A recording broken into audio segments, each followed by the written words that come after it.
Welcome to the Tech Egg. Don't get scrambled. Enjoy the video. You start by creating a backup and opening the problematic document so you can work safely. Once done, toggle Show /hide to reveal hidden formatting because invisible marks often cause layout and spacing issues. Make sure to close unneeded apps to free memory and reduce crashes. If Word is slow, restart it first.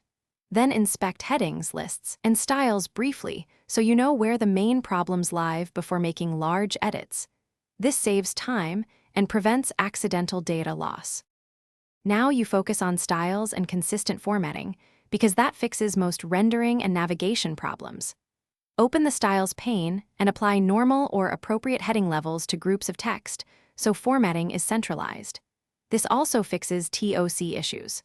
Once applied, clear manual formatting using Ctrl+Space and Ctrl+Q to revert to style defaults, and replace manual tabs and multiple returns with tab stops and paragraph spacing controls. By standardizing, you reduce weird line breaks and ensure predictable behavior across devices and printers. Finish by repairing and saving the clean document so you don't lose progress. Use File Open and Repair to let Word attempt automated fixes, then save as a fresh. DocX, if necessary, export a PDF as a last resort.